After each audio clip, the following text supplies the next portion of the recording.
Hello and welcome back, and that's right, today we want to talk about a brand new 4-bay NAS. Now, how many times have you heard me say that over the last few years? Time for a new 4-bay NAS. And I've got to tell you, sometimes when I review some of these devices, I look at them and go, yep, been there, done that, seen that, the end. But sometimes I look at a NAS and it leaves me with the most perplexed feelings of ambivalence and misunderstanding about whether I like it or not. And this is very much one of those. This is the QNAP TS-462, and it's a NAS that seemingly arrives with a bunch of stuff on board, some real good, nice base level hardware, and then kind of lowers the ceiling on all of them. And if you're looking for a NAS that lives between the Value series of devices powered by ARM processors and the prosumer series of devices that arrive with quad-core powerhouse and above things like the TS-464 and then into the H474, this might be the NAS for you. It's designed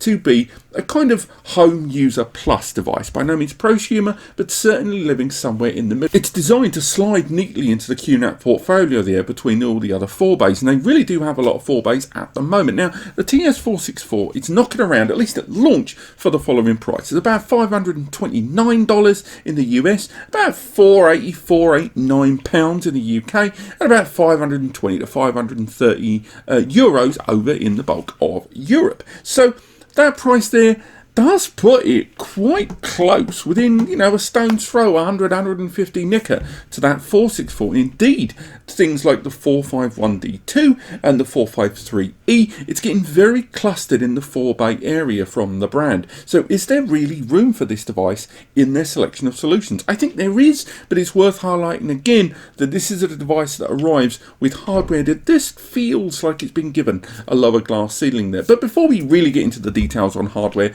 let's take a good look at it. We've got the standard packaging that we know about. Let's unbox this bad boy. Brown box packaging, label on the front there giving you information about the device.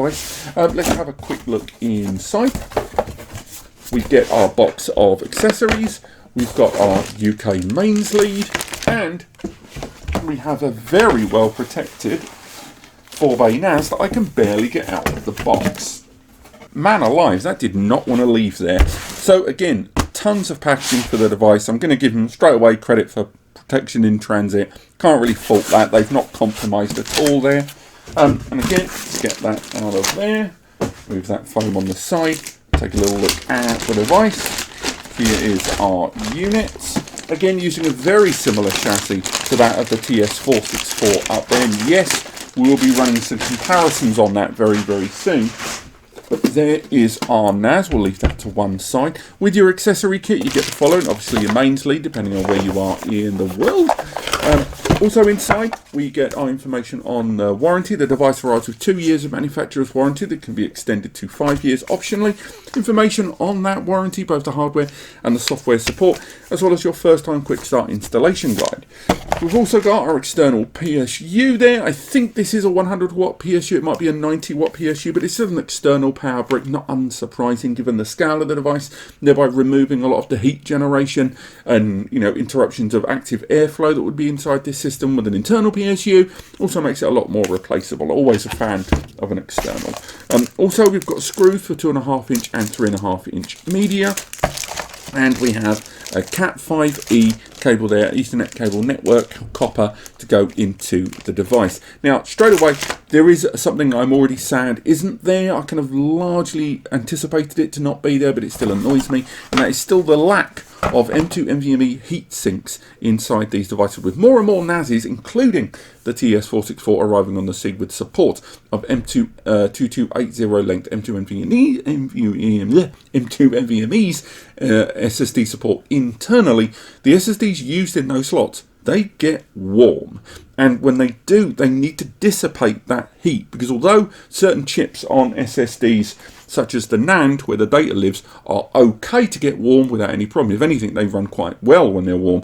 The controller, the brain to the SSD, will throttle if it gets too hot. And given the compact nature of these devices and the fact they'll be on for days, weeks, months and years at a time, I think them not including adhesive heat sinks, which are like a nicker each, or even full-length 2280 SSD heatsinks, which you can buy retail for $8 to $10, which means you could probably get them upon a manufacturer for peanuts. The fact they're not included here really annoys me. It's particularly annoying when you find out the larger scale devices, such as, again, the Intel Pentium, i3, i5, and even the embedded Ryzen series and the 738A series, they all arrived with adhesive heatsinks on board. Yes, they are more aggressive CPUs. Yes, the PCI lanes afforded to it by the CPU and the chipset on those devices allow broader bandwidth, but still, heat is still a factor. And in these compact chassis, I'm just annoyed that in the case of even value series NASs like these, a more affordable home user NASs, they don't include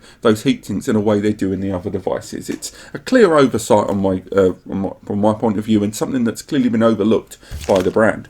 So let's get the accessories off the table, because I think what we want to do now is focus a little bit more on the device itself, and I want to talk about the design of the TS-462.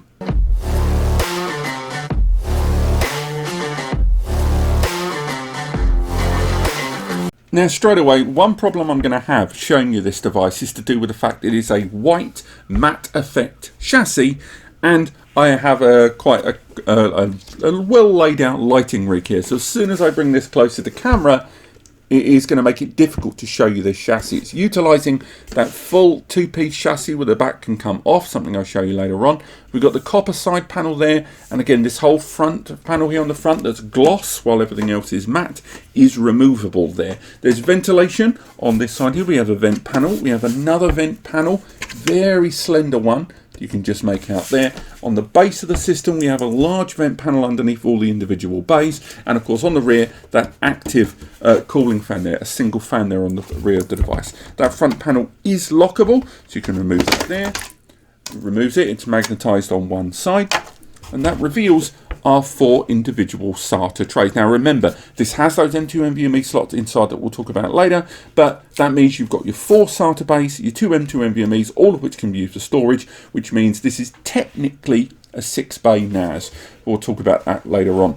On the side there, we've got LEDs for each of the individual hard drives there, and also ones dedicated to transfer operations, network performance, and system health. Also on the base there, we have a one-touch USB copy button and a USB 3.2 Gen 2 USB port. That means this device arrives with support of external SSDs and external hard drives of 1000 megabytes per second. So again, much faster backups with further ports there on the rear. But the USB support on this device is a lot broader than that. You can take advantage of things like network upgrade adapters, the USB to 2.5 GBE. You can use USB to 5 GBE adapters there. Again, you can enhance the network connectivity of this device quite substantially there. There's also support of office hardware that you want to make network accessible and network accessories. And these USBs can be assigned to a virtual machine or a container, or using Ubuntu Station from within QTS and the software there. So again, lots of USB applications. Finally, you can use those USB ports for expansions, with this device not only arriving with those 4 SATA bays there and the 2 M2 NVMe bays, you can also attach a 2, a 4, an 8 and a 12 bay expansion chassis to this device. Those expansions arrive with either USB 5 or USB 10 gig connectivity. They also arrive with some with PCIe external SAS cards to really open up the bandwidth of those expansion devices. And on top of that, some of these expansion devices are JBOD, just a bunch of drives, with the RAID managed by the NAS, or some of them are hardware RAID on their own in the TR series, allowing you to have a standalone expansion with its own RAID connected to the device, allowing synchronization, expansion, and more. So again, USB support on this device is fantastic. But you didn't come here for USB, did you? The trays are plastic, click and load trays. Again, plastic trays have come forward a long way in the last 5 or 6 years. They're very sturdy. Again, the fact they're plastic also lowers and dampens the amount of noise the system's going to generate when in operation. But just bear in mind, larger drives, anything above 8 TB really, 8's fine, but your 10s, your 12s and above, they're going to make more noise. They're just more industrial in their nature and design, ergo they're going to make more noise. Now, again, you can populate this device with a single drive if you choose, or you can go ahead and fill it all up as you go, or gradually increase the RAID as you go. Bear in mind, there isn't a fluid RAID system from QNAP. You've got to take advantage of the traditional RAID, so your JBOD, RAID 0, RAID 1, RAID 5, RAID 6. But again, you can graduate that RAID logically. Again, just remember you can't reverse RAIDs. Or you can do individual RAIDs if you choose. So have a RAID 2 RAID 1s, or a RAID 0 of 2 drives and one RAID 1. Again, you can mix and match, as well as create that wonderful tiered storage alongside the M2 NVMe's, something I'll talk about in a lot more detail and effectiveness later on. Now, one thing this device does have that I do want to talk about in good and bad news, and I'll go in more detail about it later on, is to do with the inside there. You can just about make out that kind of L-shaped panel inside there. That L-shaped panel has got the two M2 NVMe slots that we'll talk about later, but it also has the memory upgrade slots. That's right, this system, unlike the 2-bay version of this, can have its memory expanded, which is great, but it arrives with 2 gig by default, which on a 4-bay with M2 NVMe slots, PC upgradability, 2 gig of memory is pretty disappointing to me. But again, we'll leave that more for the internal hardware section later. At the back there, you can make out the SATA ports. We've got 4 SATA connections there, and again, no loose wires, direct onto a backbone plane with the fan immediately behind it there, so plenty of cooling. I will state one of the things about the design of this device that I'm less keen on is that front panel. I like the aesthetic design choice, I really, really do. And I also like that clearly QNAP would have used temperature monitoring to see where heat generation in this device is happening, whether it's happening in preset areas, and then applying heat sinks to components that may be well affected by it. However, I don't really like the fact this device is completely closed on the front. From an aesthetic point of view, a noise point of view, or the device in your home or office, it makes a lot of sense to have that covered, I'm sure. And I would argue it looks certainly a great deal nicer with that front panel on there, particularly the white and copper aesthetic. But with this closed, you are heavily reliant on the ventilation panel on this side, the ventilation panel on the base, and that thin strip ventilation panel there. There is no vents on the top, and that fan is meant to be working towards or through those vents. It's not designed to work alongside them in the same capacity. So in order to maintain temperatures, if it got really, really hot, you're going to remove that front panel. It doesn't look anywhere near as nice. And that's where a NAS that has bays on the front, like this one here, the TS-462 makes a lot more sense, because it has the vent panel here at the top. It has ventilation around the trays. So I do like this aesthetic choice, but once again, like my criticism of them not providing M2 NVMe heat sinks for your SSDs when you install them inside, I do think that there is a nice choice aesthetically, but less useful when it comes to ventilation on the device. But overall, I like the design, I like the colour scheme, I like the copper and white. I think it's quite modern. I think its shape as well, QNAP have done a good job on this shape, kind of changing what people perceive storage to look like, network or just traditional localized DAS storage. And overall, I like it, and I definitely like that USB. I'm just concerned more about airflow on this device, and definitely the approach that's happened towards passive and active ventilation and how it benefits the system long term. But for now, let's take a look at those ports and connections and discuss what you can do with this device externally.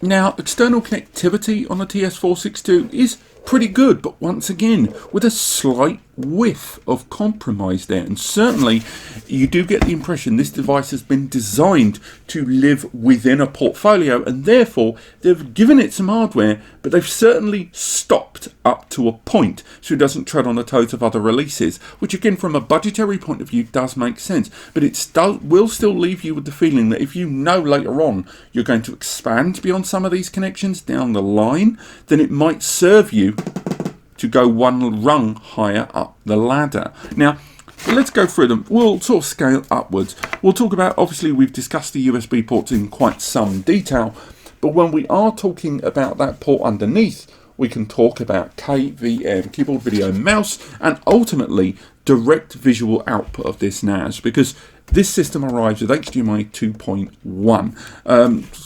Kind of the latest, most commonly accessed version of HDMI. And again, if you've bought a modern TV, an OLED, within the last year and a half, or high-spec TVs, you got your PS5 set up and you wanted true fidelity, then HDMI 2.1 is pretty much the go-to as it stands right now until you get into the real niche areas. What that means is, unlike the previous generation with 4K at 60 Hz, you can do 4K up to 240 Hz. There is more than 3 times the bandwidth to play with, up to 48 gigabits per second on an HDMI output there, with enhancements in variable refresh rate and audio enhancements as well. HDMI has never looked better, or at least have the potential to scale towards even 8K like it's done with HDMI 2.1 on this device, something that's only become available in the very late 2022 and 2023 generation of QNAP NAS devices. But it's worth highlighting that the application that you use, Diskstation, which is a parallel running software platform. So you've got QTS running here with network and localized access and all of your users at the same time. You have another access point in Diskstation that allows you to run your surveillance tools, a virtual machine as a local computer, visual output, a multimedia output with QNAP apps, third-party apps, and the unofficial app center in Kodi and Plex to output locally with an IR remote control, a network remote control, or a USB Bluetooth remote control. All of those are there is great stuff, but Diskstation has not received anywhere near the number of updates that a number of other QNAP applications have received. Consequently, you have this great HDMI port and an app that could serve to have a few more updates, definitely in terms of the resolution supported, given that you've got a higher scaled up network output, HDMI output. I think that the application platform itself in Diskstation and the apps that run within it could serve to be more numerous and more frequently receiving of updates. The QNAP Club area, the unofficial app center for Diskstation, has far more applications and gets more updates than the official app center for Diskstation. So I think if QNAP are going to continue championing their platforms having KVM and visual output, which does have its place and makes them stand out a great deal when it's only really them and Acer Store that provide it, and they do a better job of it, they could still provide a better quality of that and really double down on that and do more with that, particularly for multimedia users who are looking at QNAP NASs for their vast multiple decades of visual media that they want to enjoy. So moving away from HDMI, we have a 2.5 gigabit Ethernet port there. Lovely stuff, 2.5 times that of standard gigabit, but it's only the one. Again, I refuse to accept that there wasn't the bandwidth afforded to the CPU and the chipset in those PCI lanes that they couldn't get 2 ports on there. And it's just another reason why I think this is being designed to live within the portfolio between the value series, but underneath the likes of the TS-453E or the TS-464 in many ways in that product portfolio. It's nice to have it, it's great stuff, but why only 1 port? Now, yes, you can add more ports via the USB ports we've mentioned earlier on, and these USB 2 ports here, you can ignore those really, they're more KVM office appliance based. Think about those USB 3.2 Gen 2s, but what you do have is a PCIe upgrade slot. Now that PCIe upgrade slot, PCIe Gen 3 x 2, allows 2000 megabytes per second of upgradability to this device. So you can add 10 GBE, you can add dual port 10 GBE, you can add QNAP's own combo QM2 cards to add more M2s and M2 and 10 GBE ports, or just pure M2 cards in there. There's a lot of scalability, Wi-Fi 6 upgrade cards and more. There's a lot you can do with that. But again, just bear in mind, it's a PCIe Gen 3 x 2, so you have 2000 megabytes per second to play with. You don't have a broader sense of the network of the bandwidth afforded to you for those bigger cards, and you may get them slightly throttled there. Again, it's better to have them, but just bear in mind that running on a Celeron processor means you have less lanes to play with than you could have gone if you've gone for a more aggressive CPU, which would have increased the price tag of this device. But overall, I like the network connectivity, but there is certainly a sense of, once you really break down into the ports and connections available compared with just 1 or 2 rungs higher in the portfolio, you can't help but get the feeling that if one of these ports is a higher priority than others, then those other devices may give you more for your money. But if you want a little bit of everything in one go, the 462 does give you exactly that. So now let's grab our screwdriver and make our way inside this device, because we want to discuss the internal hardware.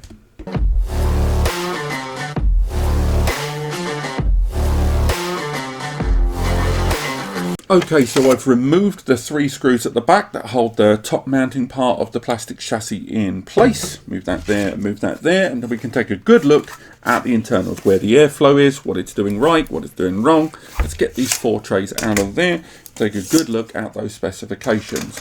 Now again, bear in mind this is still designed to be a kind of home user plus device here, so don't expect any kind of high industrial stuff, but we do have plenty of ventilation around that central aluminium storage cage that we've already touched on. Inside there, the main SATA storage base, all 4 of them, there's the fan there, quite a lot of ventilation. If we bring that close to the camera all the way around, again there will be an article linked in the description to the NAS Compare review of this, which will give you a lot more close-up shots of that inside.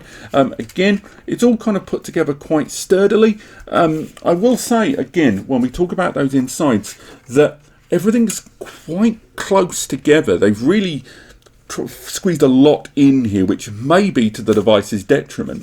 If we have a look inside, you can just about make up a black heatsink there at the back. Now that black heatsink is where our CPU lives. The CPU inside this is the Intel Celeron N4505, a dual core processor at 2.0 GHz that can be burst up to 2.9 GHz. Also with that CPU, you've got integrated graphics. So again, things like 4K transcoding, handling of HEVC or H.265 multimedia with server-side transcoding and conversions.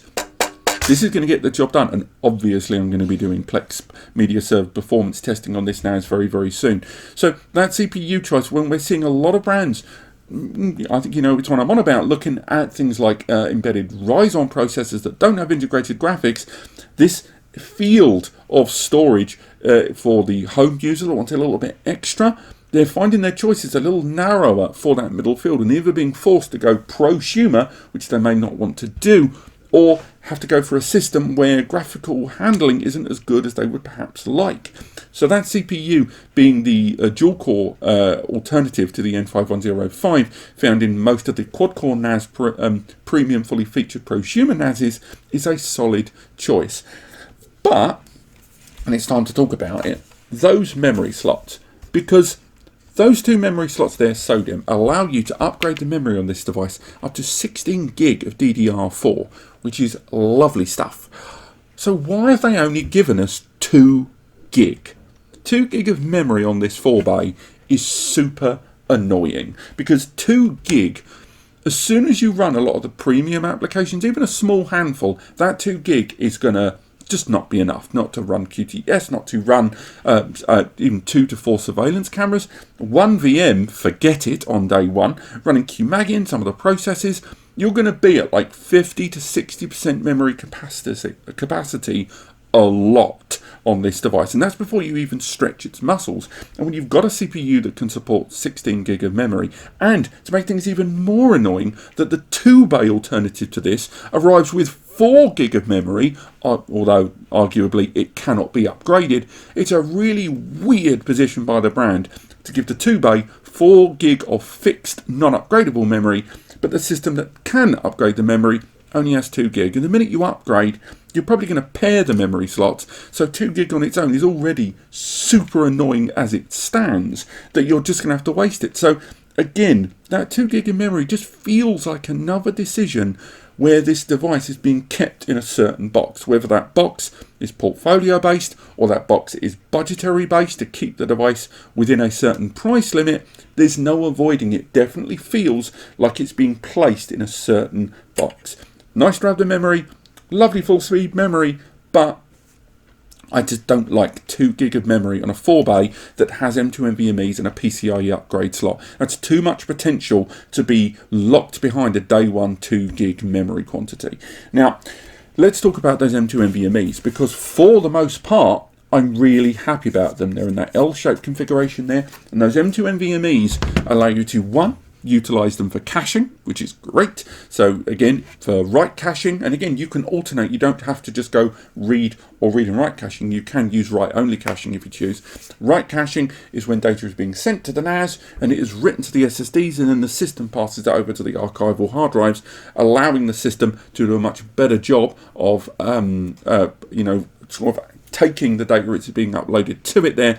And again, do bear in mind you will need to factor in the redundancy if you're worried about instant power off. Read caching allows you to for the system to learn which of the files, and again very small files in most cases, but you can scale the I/O. Allow you to choose which is the most frequently accessed data, and it makes a copy of it onto the SSDs to speed up retrieval later. The benefits are largely felt in terms of reduced latency or just general responsiveness from the server, and with databases as well, but it's still nice to have that option broadly anyway, and you can do read and write caching if you choose with 2 SSDs. But that's not the end of the road. You can use those SSDs for storage pools for installing individual applications. I'm going to check if you can install the OS on it. I'm not 100% certain. But still, being able to create those M2 NVMe storage pools while simultaneously having a network upgrade slot so you can improve the network connectivity externally, and with USB network expansion option, adapter options as well. That's really good to hear. Lastly, those M2 NVMe's, as far as QNAP are concerned, also support Q tier, which is when you combine the hard drives and SSD, not unlike caching. However, in Q tier, more frequently accessed data isn't copied to the SSD, it is moved, as the whole area is seen as one giant storage area, and then it will speed up access, and that is when you can benefit not just I/O and small files, but much larger storage benefits. I hate seagulls. Where are you? Now, that's not the end of the road, because although you've got all of those options for M2 NVMe's, there is also the support of third-party AI upgrades like the Google TPU, a little M2 NVMe adapter that's 20 to 30 nicker you can install inside this device, and it will vastly improve AI-related processes within the NAS, things like QMAGI, thing and facial recognition, some of the AI-supported surveillance services with QVR Pro on this device with the 8 camera licenses. That is a great benefit to this device in terms of those M2 NVMe upgrade slots, and on top of that, the fact that this 4/6 bay system does this with a price tag around a 500 nicker mark for a 4 bay, with all of those extra options, is really, really good. But I said I mostly like it because once again, the more modest architecture on board here, of that CPU as well, keeping within that price point, the M2 NVMe slots are limited to PCIe Gen 3 ×1. That affords them about 1,000 megabytes per second bandwidth each between the SSDs and the system, with most Gen 3 SSDs being Gen 3 ×4 are giving you support of around 3 to 3,500 megabytes per second. That's quite a bottleneck that those bays are then going to present to you. Now, this is largely unavoidable. The system's only got a finite amount of PCI lanes to the CPU and chipset, and there's a lot of hardware on board here. So at least having the bays in a slightly more diminished capacity rather than not having them at all will benefit you. But just remember that this device and its price point is governed in most cases by that CPU and trying to live within this tiny framework. And again, remember, there is still a lot of hardware being pushed together in one simple place there, so ventilation is going to be key. For the price tag, I'm happy with the hardware we're getting. I just wish it wasn't as close to the 453E and the 464 in terms of price point, with only about 150 to 200 nicker encompassing that entire 2 extra NAS upgrades above this one. And for that you would get a quad-core CPU. For that you get dual dual network ports there. The M2 NVMe's are 3x2, and just generally you get just a lot more on board. But that's enough about the internal hardware. Having it under the bonnet isn't the same as being able to do stuff with it. So let's get this device set up with a bunch of drives and log in to QTS and see just exactly what QTS software on this NAS can give you.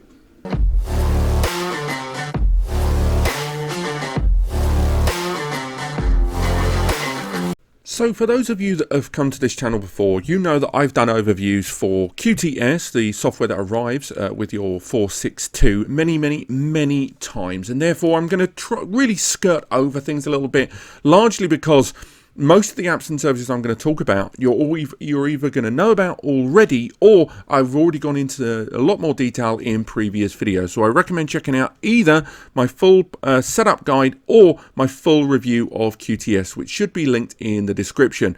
But I will say immediately, when it comes to the software and services of this QNAP NAS, the range of compatibility, both in terms of hardware and software, is pretty darn broad. Unlike a lot of their competitors, I would say that the number of applications and desktop services that can be migrating with third-party apps is pretty darn good. Not just the desktop applications there, but the range of applications you can download. Now, what I mean by that is that if you are looking for a platform that's going to give you just a little bit more support of third-party apps and services, you're probably going to be happier with the QNAP platform. Just bear in mind that in its efforts to kind of be as broadly supportive of as many different kinds of user as possible, it ends up losing something in terms of cohesiveness. Unlike their the alternative at Synology would be to this device, one of their Plus series or J or standard Play series boxes, the QNAP is going to feel like a little bit more of a learning curve overall. And in the case of the 462, the reason I bring that up more than I do in other videos is because of that hardware level that it arrives with. That CPU is absolutely fine there. That 2 gig Intel's N4000 CPU does the job great, but 2 gig of memory, you're going to feel the kind of bottleneck of that quite early doors. This is still the default setup for the device, and as you can see, I'm at 1.13 out of 1.63 gig. And of course, there is going to be slight system reserve memory in the buffering and cache there in the background, but I'm obviously running quite a lot of apps on this system, so I can show them all to you. And some of them I wasn't able to show you just because of that 2 gig limit. But even when we go for that 2 gig memory there, on the plus side, system processors are only using 215 meg there, but there's still lots of them being used by other apps and services there that I've chose to use. And as soon as you start sort of listing them all up, some of the applications I'm running right now are obviously a lot more enterprisey, they're a lot higher end. Sorry, I'm just disconnecting my laptop PSU because the fan's starting to leap up a bit there. But once you start really looking at all the individual apps, the ones that I'm running are not unreasonable, and I think 2 gig of memory by default may serve as an early bottleneck. But, moving aside from that, the apps and services you can run are still remarkably good. Even looking at these are the ones that I've installed straight off the bat. You've got Container Station to run individual apps and services there in the background as virtual machines, if you will, but they're really containers, thereby removing the need for an operating system or a hypervisor for those to live on. Then you've got things like Drive Analyzer, which allows you to have an outside monitoring tool, and there are free licenses available for you to have your system's storage monitored over time. Then you can go bigger and better into more of the business-led services. A lot of these, if it's not already live, I have talked about in my DSM versus QTS comparison there. But if we look at, for example, management of the system, I know a number of users are going to be concerned about security in the recent year or so with QNAP because they were targeted by a ransomware group. Again, two-step authentication can be enabled straight away. Rotational password systems can be enabled, and again, the severity of those passwords can be changed. I'll show you that in a moment. SSH keys, or if you want to enable SSL licenses, all can be done from within the OS. You can get a Let's Encrypt license directly from within the system. And again, all of the kind of configuration options you would expect. Creating individual users outside of the disabled admin user account can all be done very, very quickly indeed. Again, there's the admin user disabled. I've created a semi-power user there, but creating a new user and assigning that user an identity, different levels of password strength, whether you want that password again to be changed over time, what they can access, are they in a user group, something that might be useful to, say, different family members or businesses and teams. which shared folders can they access, which apps can they access. All of that can be configured straight away off the bat, and a super user admin account has got full control over that. And again, there's more you can do, as well as pushing two-step authentication and more. Again, you can create users in batches if you want, or import an existing CSV if you have them of users that you've already got that you can kind of carry over. In terms of network security, we can break that down into a couple of different areas. So, for example, if we go to the network and virtual machine switch here, this allows you to micromanage the physical connections of your system, as well as their priority within the system. And again, you've got that typical topographical overview there. And again, if you're creating a virtual switch for things like those containers, virtual machines, or assigning or creating a virtual switch for, say, surveillance cameras, you can go ahead and create them there and monitor them and assign them a priority and more. But all of this is within the system, and remote access services are where you start looking at either My QNAP Cloud, which I know a number of you are less keen on, or you can use third-party services and VPN-led services to funnel into the system in an encrypted fashion. So with My QNAP Cloud there, you can create a My QNAP account, and this will allow you to kind of portal through the QNAP server into your NAS, and with that you can enable things like encryption. You will have to create a QNAP account to use those services, and you can use the system to communicate with your router if you choose. And when it communicates with your router, you are able to change and do some port forwarding. But again, all of that requires an account to access. And again, you shouldn't really be playing with these things if you don't know what you're doing. Alternatively, you can use third-party services. NConnect, for example, I've got a video coming up on that soon, where you can use their tunnel portal service to access your system without the need to open up ports or deal with firewall rules. The same goes if you want to utilize things like TeamViewer. As TeamViewer is now supported by QNAP NAS, you can add the QNAP as one of your listed QNAP NASs, and therefore you can then access the QNAP via the authenticated and secure TeamViewer portal remotely, but without opening ports and all of those rules and things. Same goes, there is support of Tailscale unofficially on the QNAP platform, but it's worth highlighting that Tailscale support on the QNAP platform isn't quite as smooth as it is on the Synology at this time, so do bear that in mind. But again, it is an option available to you. Now, we'll be doing some videos on that. There's Tailscale down there. That we can go through that about how to access that. We've already done our Synology Tailscale video. The QNAP one will be very, very soon. Now, carrying on the subject of security, you've got the Security Counselor application. Again, on the face of it, I'm really pleased with this tool. My only counterpoint is lots of these things are not installed by default. The Security Counselor app is not a default application. The malware remover is. QFirewall can be configured off the bat, but the other things need to be installed as an option, which I'm not overly keen on.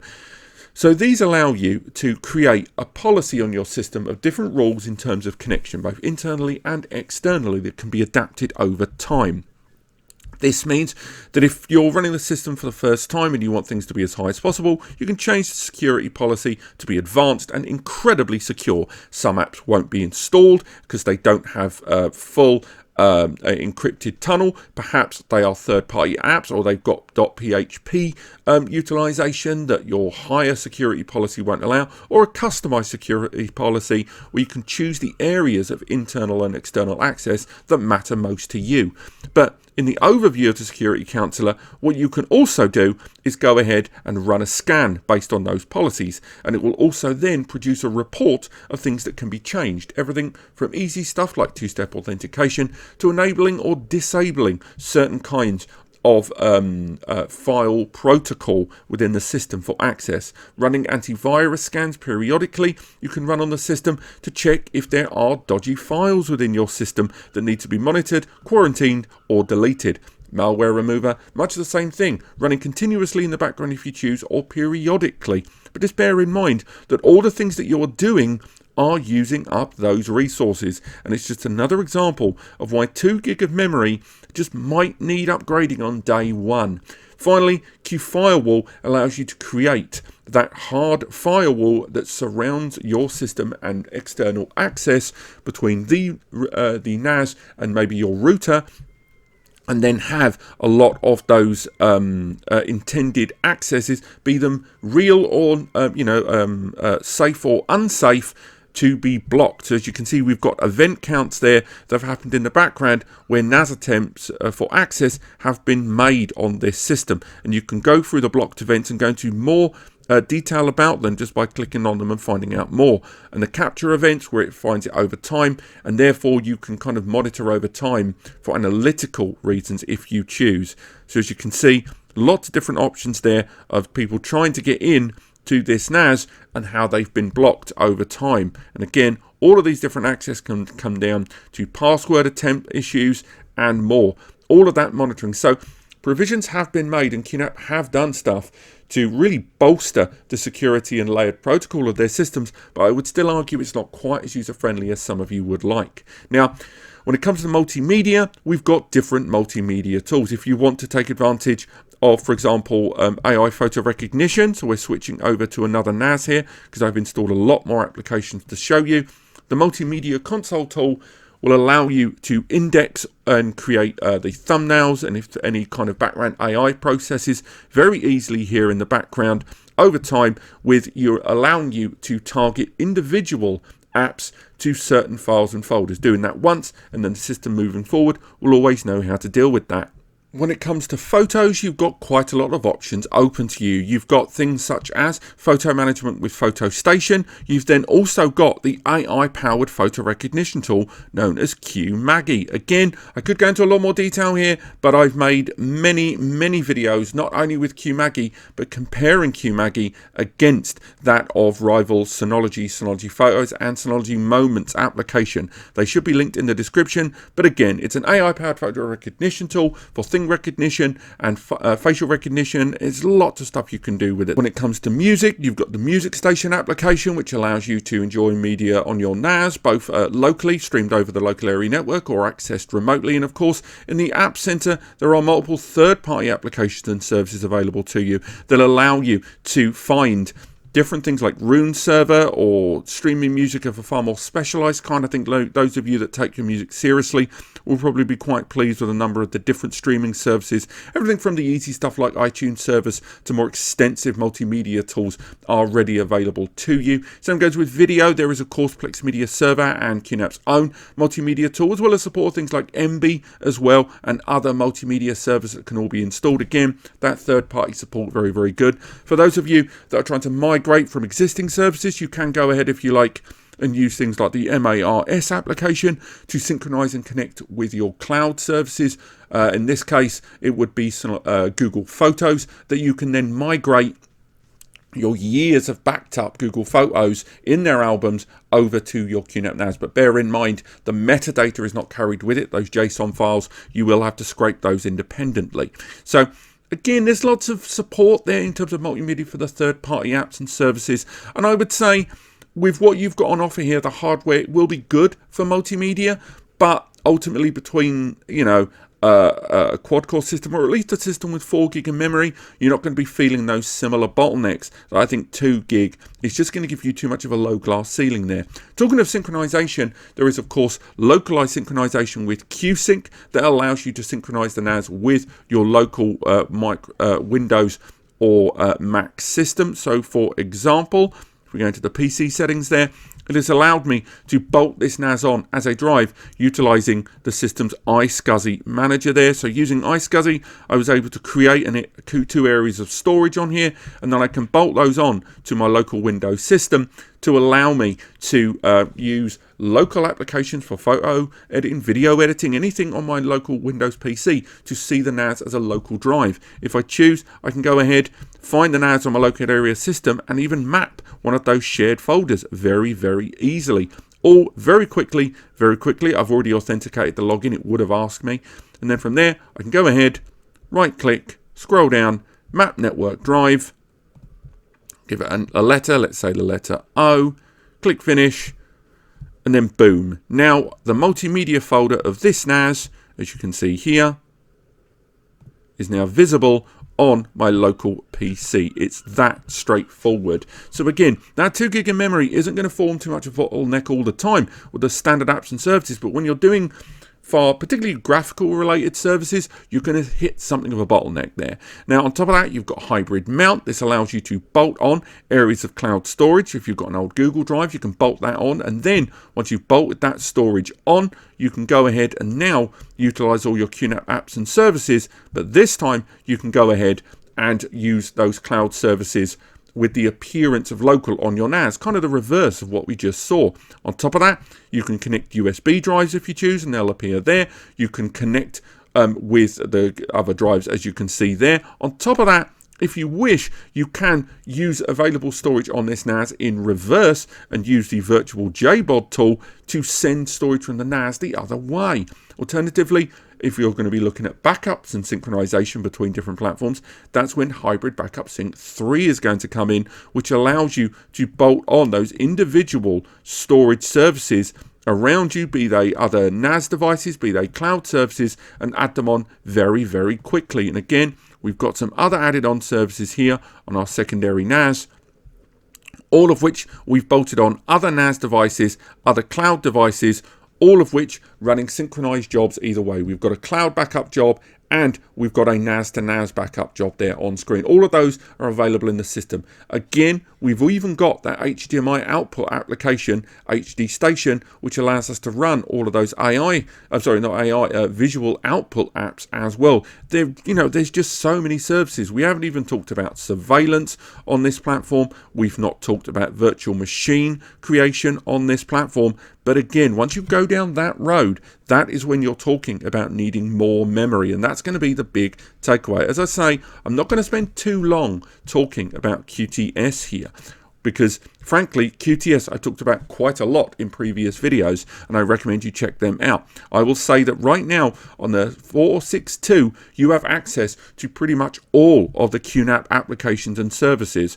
And when it comes to folder level stuff and business level searches, I think unless you're going to use some of the more aggressive applications, you're going to be fine. You've got enough memory and hardware here for your backups and synchronization, for intelligent searches, for connecting and synchronizing with third-party clouds, for at least indexing multimedia, although how much of that multimedia you can run to a high end is debatable with 2 gig of memory. You've got the security counselor to manage and kind of oversee the security and connection of your system. And of course, you've got the option, if you choose, with those M2 NVMe bays to create storage pools, caching, QTier and more. Kind of the staple stuff from QNAP is all here. It's just the more aggressive applications, you are going to hit something of a wall because of that 2 gig of memory. But that's enough on the software. We've learned a lot. Why don't we summarize today's review and say what we think of that TS-462.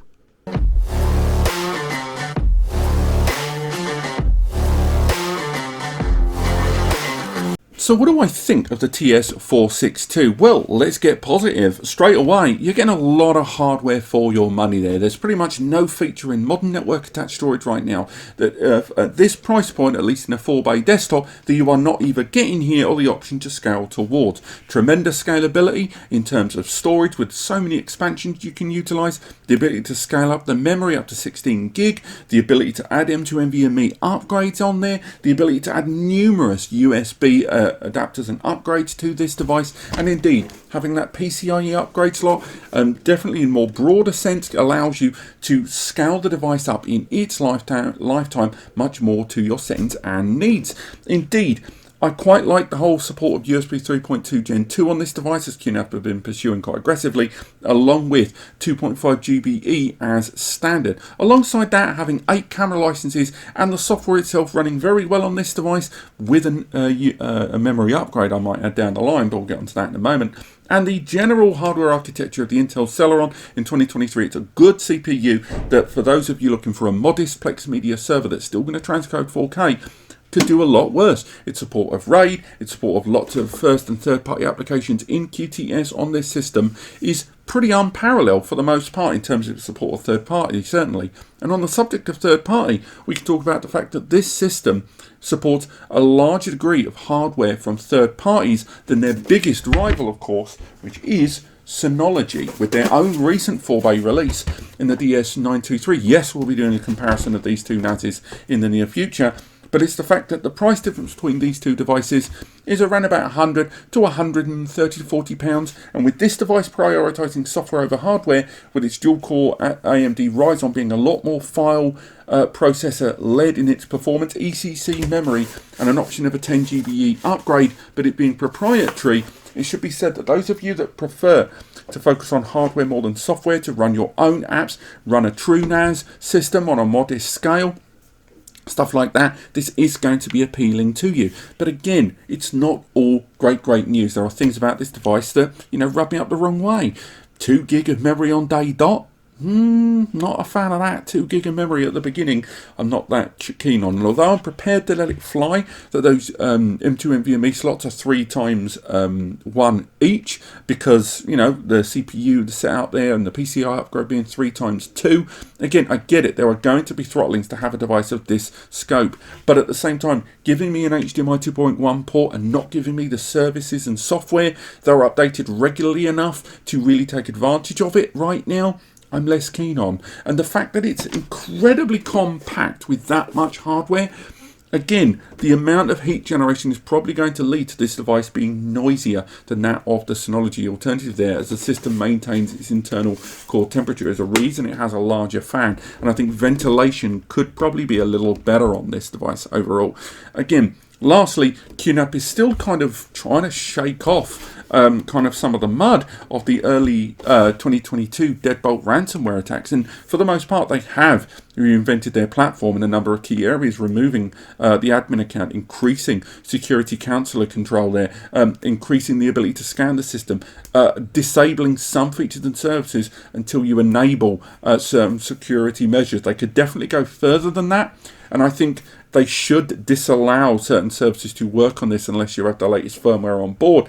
But they have improved a lot of the default state and security settings of this device, as well as kind of being a lot harder on the presentation of the risks of when you set up remote access to a device like this without really knowing what you are doing and punching holes with port forwarding. That said, I still think they could be a little bit more aggressive about those things, and maybe some of their applications could serve to be a little bit more first priority prioritized like Synology than they are. It's one thing to remain as completely supportive of third-party platforms as possible, but sometimes it can be at the detriment of the smooth running of the software, and there's certainly a little bit more of a learning curve on QTS than there are on some of its contemporaries. But apart from that, it is still a very good NAS for their portfolio. But if the hardware is what interests you on this device and you think you're going to scale it down the line, it just might be worth spending a little bit more and going for the 64 series there, or the 453E, that are just 1 or 2 rungs above this in the food chain. But if you don't think you're going to scale that hardware, and you're only going for a modest spec NAS in the first place, and your upgrades were going to be modest down the line, and therefore the abilities of this for upgrading are going to be more than enough for you, then definitely consider it. Other than that, thank you so much for watching. If you've enjoyed this video, chuck me a like, it really helps me out. Click subscribe as we do more videos on this device and the 2-bay. If you need support and help with you choosing the right network attached storage, or just general network appliance for your environment, use the free advice section over on NAS Compares, manned by me and Eddie. It's a big blue button on the right hand side of NAS Compares page. Alternatively, the free community support forum at Ask NAS Compares, manned by me, Eddie, and other members of the NAS community to answer your questions. And finally, if you found this video helpful, and if you were going to shop at Amazon anyway, please use the link in the description to take you there.